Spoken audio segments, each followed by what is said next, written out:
Apache Flink allows you to build powerful streaming applications and event-driven microservices. But it takes a lot of work and is quite challenging to implement. We built DataSQRL to make Flink application development simpler. DataSQRL compiles SQL into an integrated microservice that orchestrates Flink, Kafka, Postgres, and API, generating all the code needed to make those components work together. Yes, we're lazy. Why not let computers do all this tedious work for us? Let me show you how DataSQRL works. We're going to build a metrics monitoring service. First, we implement the data processing for our monitoring service in SQL. This script imports the metrics stream, which are temperature readings collected by sensors.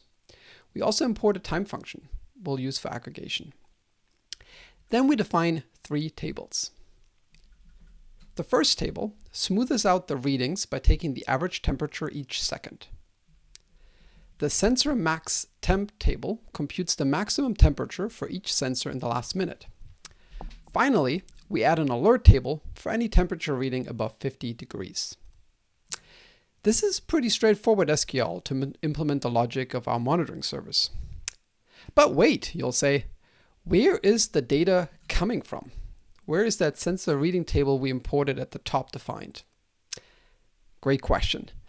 DataSQRL can import data from external sources, like Kafka data streams, as well as ingest data through the API. The API specification defines the endpoints that allow users to insert data. In our example, a sensor temperature reading defined by the reading input with the sensor ID and temperature.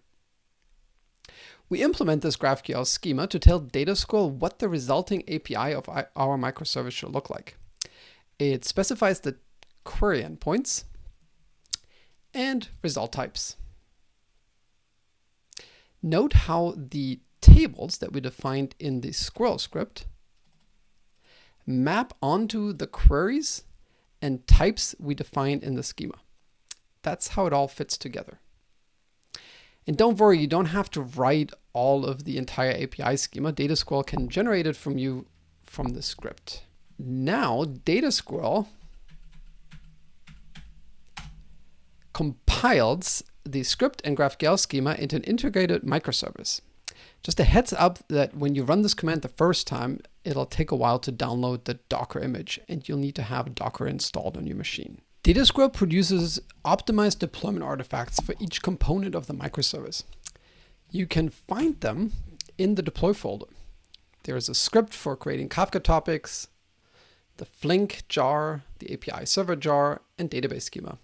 It also includes plan definitions you can inspect to validate the output of the compiler. That means you can assure yourself that the output is solid and make changes to it if you need to. DataSQRL also generates a Docker Compose template for us, so we can stand up the entire microservice with a single command. Let's do this now. It'll take a minute and you'll see the output from all the individual components start up and communicate with each other. Once it's all booted up, we can access the API. We're using Graphical here, which is a IDE for GraphQL APIs. Let's add some data by invoking the add reading mutation. And then we can query it back through the sensor max temp endpoint for our temperature aggregates. You can see the data shows up. Let's add some more, some higher temperatures, some lower temperatures, some higher temperatures. And then when we query it again, we'll see the maximum come through. Behind the scenes, the API is writing our data to a Kafka topic. Flink streams the data from the topic, processes it, aggregates it, and writes the results to the database. When we request the max temperatures from the API, like we just did, the server queries the database and returns the results. We can also push data updates directly to the user through the API. For the high temp alert table,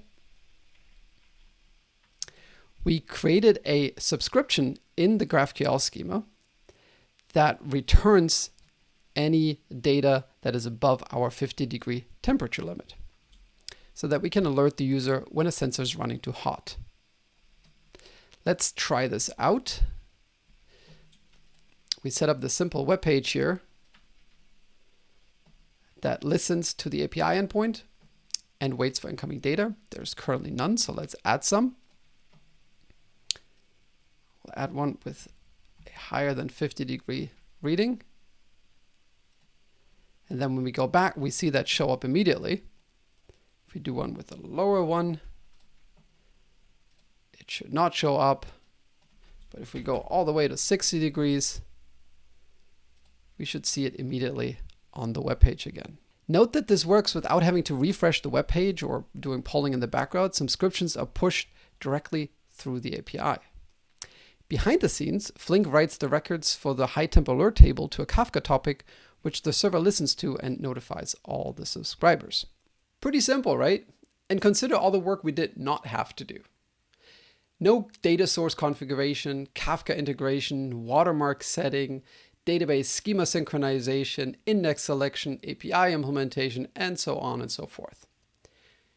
You can do all of this by hand, or you can let DataSQRL do it for you. To learn more about DataSQRL, visit datasqrl.com for tutorials like this monitoring service, recommendation engines, data mesh APIs, and many more. Also, reach out to the DataSQRL community for comments, feedback, if you have questions, or to share your tales of the stream processing world. DataSQRL is an open source project, so join us on GitHub if you want to look behind the scenes or contribute to the codebase. Have fun building streaming applications with Flink.